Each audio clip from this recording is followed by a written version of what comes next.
May nga po sa tanan. Doon na lang ko igamay komentaryo bahin may tungod aning makita na ko sa social media labi ning mga vlog nga doon ako nakita nga wali sa kapare nga nag-ingon nga the pillar and the foundation of the truth is the Roman Catholic Church and is not the Bible, which is the Word of God. Tungod kay kinabasa man guna kanunay diha nila sa Timoteo 3:15 nga ang haligi ug pasukaranan sa kamatuoran nga mao ang simbahan nga ilang giangkon mao ang simbahan nga Roman Catholic Church. Ug dili ra ba gyud Biblia. Na giangkon ninyo nga ang simbahang Romano Katoliko mao ang haligi pasukaranan sa kamatuoran sa simbahang buhi nga Dios. Pero wala ninyo ang kuna nga ang pulong sa Dios nalambigit diha sa kamatuoran. And which is ang haligi ug ang pasukaranan sa kamatuoran sa simbahan nag-uban ang pulong sa Dios diha sulod sa simbahan.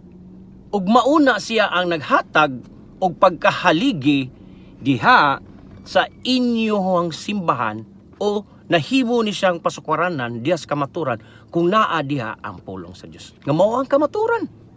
Dili nagbase nga ang pillar and foundation of the church and the pillar and the foundation of the truth which is the church and you claim and which is it is the Roman Catholic Church. Inyong giklaim nga mao na ang buhing simbahan sa Dios.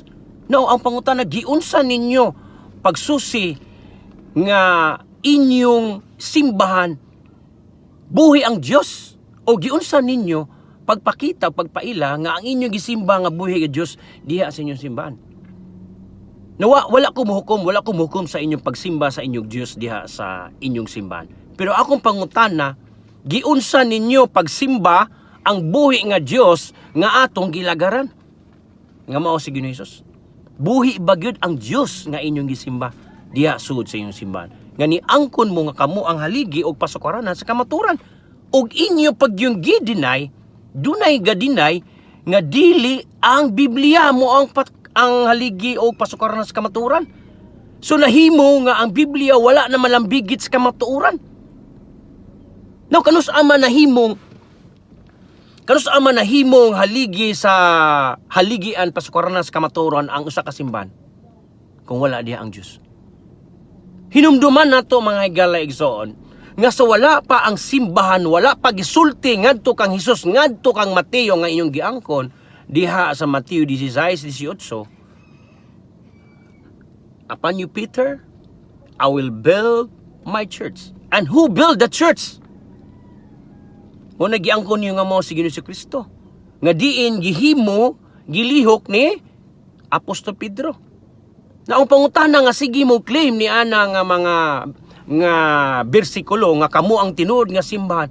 Pero akong pangutana giunsa man ninyo pagsimba o pag-ila ang buhi nga Dios nga kamo ang tinuod nga haligi pasukaranan sa kamatuoran nga dili inyo magani gidinay ang kamatuoran nga mo ang Biblia nga mo ang pulong sa Dios.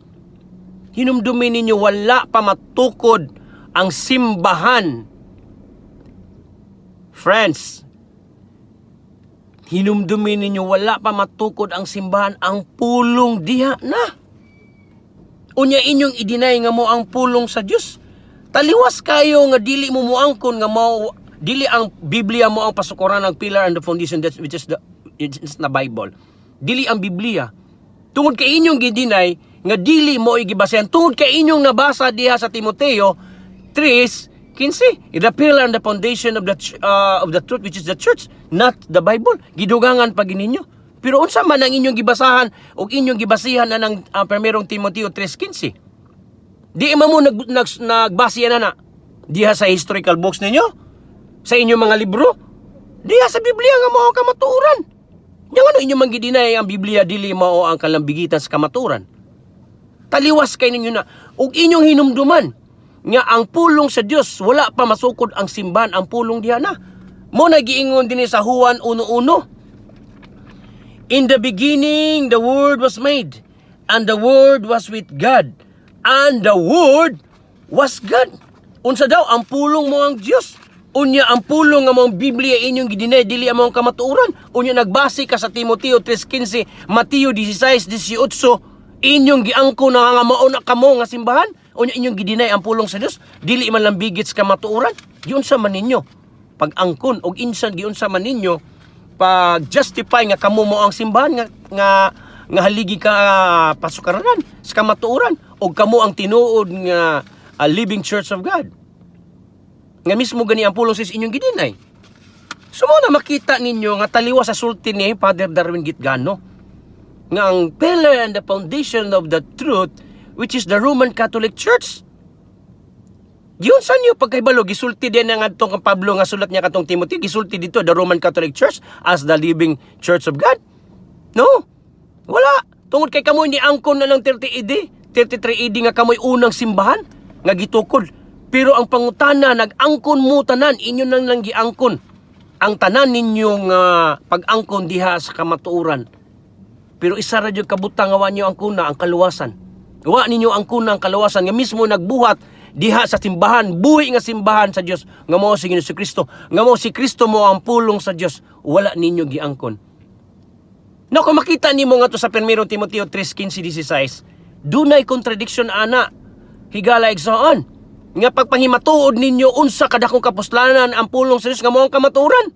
Tanawon nimo mabasa nimo diri sa 2 Timothy chapter 3 verse 15-16. Akong basahon ingon siya dinhi. Apan malangan ako dinita sa isa ka version nga makita nimo nga klaro kay nga Bisaya. The King James Version nga Bisaya, hubad sa Bisaya, ningon siya diri. Og sukad sa imong pagabata, ikaw nakasabot na sa balaang kasulatan nga magagahom sa pagtudlo kanimo ngadto sa kaluwasan pinaagi sa pagtuo kang Kristo Jesus. Unsa daw? May kagahom. Dunay gitawag nga sukod or ginigitawag nga pagkagahom. Dunay power sa pagtudlo kanimo ngadto sa kaluwasan pinaagi sa pagtuo diha kang Kristo Jesus. So gisulti na daan ang pulong sa Dios didto nagtudlo nga ang pulong sa Dios nagtudlo may tungod sa kaluwasan og unsa ang pamaagi sa pag-angkon sa kaluwasan og diin nato nakabot ang kaluwasan. Nya maingon mo nga ang pulong sa Dios di walay labot diha sa gitawag nga haligi ka pasukoran sa kamatuoran sa simbahan. Mag-unsa man ang simbahan nga diin mo'y haliging pasukuranan sa buhi nga simbahan sa buhi nga Dios kung wala ang iyang pulong. Kanus-an nahimong haligi nahimo pasukuranan sa simbahan kung wala di ang pulong sa Dios. Dili unsang butanga nga nasud sa imong simbahan mo yung basihanan nyo kamo ang haligi pasukuranan sa kamatuoran. Not only that one, but the Word of God itself, which is the Bible and the Word of God is the truth. So mo na makita ninyo, tanawa. Padayon ko pagbasa 16, naingon sa 16. Sa tibuok nga kasulatan gituga sa Dios ug may kapuslanan alang sa pagpanudlo, alang sa pagbadlong, alang sa pagpanulid, alang sa pagmatuto sa pagkamatarong. Unsa? Ang pulong sa Dios o ang Biblia o ang katibuok kasulatan gituga sa Dios. Not the church itself. Wala mingon nga ang pulong simbahan mo'y nagtuga or haligi lang pasukuranan sa usa ka kamatuoran nga mo ang simbahan, kundi mismo ang pulong sa Dios, ang kasulatan, ang tibuok nga kasulatan unsa gituga sa Dios og may kapuslanan alang sa pagpanudlo, alang sa pagpamadlong, alang sa pagpanulid, og alang sa pagmatuto sa pagkamatarong. Not only the church nga mo'y gihinganan ninyong haligi o pasukaranan sa kamatuoran. Nagiunsa man ninyo pag-angkon nga nahimo mong haligi, nahimong pasukaranan diha sa simbahan nga buhi sa Dios kung wala di ang pulong sa Dios. Inyong gidinay nga dili ang Biblia, ha? Dili ang Biblia. Grabing balik-balik na ni Father Darwin Gitgano. Dili ang Biblia. Kay doon naman sila nabasa diha sa Timothy 3:15. Pillar and foundation of the truth, which is the church. And Roman Catholic Church, no, there is no Roman Catholic Church written in 1 Timothy 3:15. You denied that. And you accept and you claim that you are the true church. Yun sa man yung pag-angkon nga kamo tinuod nga simbahan, nga mismo gani ang pulong sa inyong gidinay. Remember that. John 1:1, wala pang simbahan gitukod, wala pa'y haligi, wala pa'y pasokораnan sa kamaturan. Ang pulong diha na. In the beginning, the Word was made. And the Word was with God. And the Word is God. Na kung imo makita ninyo, sige mog-angkon ng inyong mga historical, pero pirmi ninyong i-deny ang tinuod nga utlanan ug ugat nga gihimo ni Ginoong Hesus. Mismo ang pulong sa Dios inyo nang gidinay. Nag-angkon mo nga kamo ang simbahan, kamo ang haligi, pero unsaon ninyo pagkahaligi sa pasakuranan, sa kamatuoran kung wala ninyo diha ang pulong sa Dios nga mo ang kamatuoran? Unsay giingon sa Juan 8:32? Sa diha masayid mo sa kamatuoran, ingon sa dinhi sa Juan. Akong basahon dinhi sa Juan. Juan 8:32 na ingon siya dinhi. Niingon siya dinhi nga mahibalo kamo sa kamatuoran ug ang kamatuoran maghatag kaninyo kagawasan. Unsa daw? Kung mahibalo mo sa kamatuoran ug ang kamatuoran mohatag ninyo kagawasan, then how you can know the truth if you deny the word of God, which is the truth? And not only the living church of God. Kay dili mahimong haligi o pasukaranan sa kamatuoran ang usa ka simbahan kung wala mismo diha ang pulong sa Dios. Nga mao si Kristo. Kung tan-aw nimo ang Juan 1 ambak ni sa 18, ang pulong na himong tao ni ipon puno sa grasya o kamatuoran, mao na si Kristo, mao ang kamatuoran, mao na ang pulong sa Dios. Yan you deny the word of God, which is the truth. Ni inyong giingon nga kamo ang pilar ng ang pasukaranan sa kamatuoran, nya mismo ang pulong sa Dios inyong gidinay. Kay miingon raman mo nga ang sulpot ug ang mga uhong only Bible alone. Grabe na ninyong ginay. Wala pa gani mo abot ang gitawag ng mga kasakitan. Gidinay na ninyo ang pulong sa Diyos. How much more in the last days? Muna sakit kay pamalandungon kung maabot sa panahon nga maabot na ang kasakitan. Nga daghan nga mutuo nga dili ang Biblia pasukaranan sa kamatuoran. Nagdepend mo sa inyong simbahan. Unsaon ninyo pagdepensa sa kamatuoran kung mismo ang pulong sa Diyos wala diha sa ninyo? Og miingon mo pagsulti, ingnon nyo pagsulti, inyong i-deny. Moabot ang panahon og inyong pangutan-on. Unsa man ang kuno niyo si Kristo nga inyong Dios? Inyo nang i-deny. Gani ang pulong sa Dios gidinay na ninyo. Sa mutag miingon mo pagsulti. Muangkon ka nga si Ginoong Kristo nga imong Dios? Dili Ginoo ko, dili na akong Dios. Nga naman kay panggutang kasliog. The more ka mo deny sa Dios, gidinay naman ganin nimo ang pulong sa mutag pag-angkon nimo nga si Ginoong Kristo imong Dios. Grabe ninyong angkon-angkon kamo ang simbahan, tinuod nga simbahan, kamo ang tinuod nga tinukod nga simbahan ni Kristo, kay kamo nag-angkon ng Mateo 16:18. Pero sakit kay pamalandungon. Sige mog angkon ng Mateo 16:18 nga si Pedro mauna yung papa. Pero sakit kay pamalandungon nganon gipatay sa Roma si papa. Gipatay si Pedro dito sa Roma nga mao yung unang Santo Papa. The same as Paul, mao gyapon gipatay dito sa Roma. Og the same scenario lang gihapon kung imo makita ang Juan 18. Nya kinsa nagpapatay ni Ginoong Kristo? Mo ang taga Roma. Ngano man na? Nga grabe ninyong angkon sa tanan, halos inyo naman ang giangkon tanan, pero ang inyong gidinay nga mo ang gibuhat ni Kristo ngadto sa krus mo ang kaluwasan, dili ninyo angkonon. Pati na ang kamatuoran mao na ang gitawag nga mo'y pasukaranan, haligi sa pasukaranan sa kamatuoran. Mao na ang Biblia, dili ang simbahan. Kay dili mapurma ang simbahan kung wala ang pulong sa Dios. Wala mapurma ni San Pedro ang simbahan kung wala siya nagtudlo sa pulong sa Dios. Mao ni hinumduman ninyo. Dili kay ingnon nyo i-deny ninyo ang pulong sa Dios. Gipakadako ninyo ang simbahan, pero sud sa inyong simbahan wala diha mabuhi, wala dili buhi ang Dios. Muna nangutan ako ganina giyon sa ninyo pagsimba ang buhi nga Dios. Buhi ba gyud ba ang pagsimba niyo sa buhi nga Dios? Mao na isa nako pagpahinumdum sa matang isa nga dili nato padakon nato ang atong organisasyon, dili nato padakon ang atong simbahan, dili nato padakon ang atong relihiyon. Kay way relihiyon nga putli ug walay relihiyon nga makaluwas ka nato. Tungod kay ang naghimo sa relihiyon tao. Yes, correct. Tao lamang. Dili si Ginoong Kristo. Kaya ang relihiyon nga giingon diha sa pulong sa Dios walay putli. Mabasa nimo diha sa James chapter 1 verse 27, walay gi pure nga relihiyon. Nga mo ay magpasigarbo nga siya tinuod nga reliyon. Tungod kay ang giani ni Kristo din sa kalibutan, relation, not religion. Muna ang kaluwasan.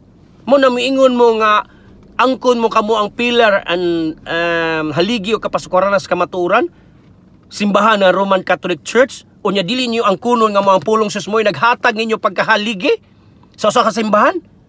Tanawa ng simbahan kung wala ang pulong sa Dios diha. Matawag ka na siyang haligi pasukoran sa kamaturan? Buhi ba ka, matawag ba ka siya diha nga simbahan nga mo ang buhi, simbahan sa buhi nga Dios kung wala ang pulong sa Dios? Taliwas kayo nga gisulti sa atong isa ka pari miingon nga dili ang Biblia. Sakit kayo pamalandungon. Nya miingon para ba gyud na sakit ang ubang mga pastor. Dili mainana sakitan mamati ubang mga pastor, dili ingon ana unta ang pagpasabot sa pulong sa Dios. Timbang-timbangon nato. Dili kay magdependa sa usa ka haligi, kay dili ang haligi o structures ang tinuod nga simbahan. Ang tinuod nga simbahan mo ang katawhan. Katawhan nga nagtuon diha sa pagkakristohanon. Mga katawhan nga nagtuon diha sa pagkinabuhing kristohanon. Mao na ang tinuod nga simbahan nga buhi sa Dios. Not the haligi. Dili ang pundasyon. Nagdako ra na ang imo ang haligi. Nagdako na imong simbahan. Pero sud sa imong simbahan, patay ang inyong Dios. Noon na nga, pantayan nato. Kay lisod kayo nga ato lang sobra ng pag-angko na grabe na natong debate diha sa social media. Grabe na kayong yaw-yaw nato. Ang tawo nga namati, nituo lang punta. Pero usara kung tambag nato nga mga kaigsunan nga Roman Catholic, dili man ang reliyon makaluwas nato. Pwede ka magdepend sa imuhang kagalingon. Pabilin ka diya, way problema unsa ang imuhang nawatan, pabilin ka. Pero usara kung dasig nimo, pagtuon lang sa pulong sa Dios. Mamati ka, imong i-open minded, i-open ang imong salabutan, ayo sirad timbang-timbanga og susiha kung kana siya iya bagyod sa espiritu sa Dios ug kabubuton sa Dios. Mao na gitudlo ni Pablo nga iyang gisulayan ang tanang espiritu kung iya bagyod sa Dios. Muna nga, isa ra ko kadasig sa tanang nako mga kaigsunan nga mga Roman Catholic, even other churches. Mao ra gid atong angkunon nga si Kristo mo atong Dios og atong manluluwas. Mao ra gid na siya akong kadasig. So dili na to i-deny ang pulong sa Dios kay mao gid ang kamaturan. So mao ra to akong ikadasig sa matag isa og mayong hapong sa tanan og isa ra akong pagdasig sa matag isa. Pamati lang kita sa pulong sa Dios. So Aishala and Hamdulillah. God bless us all.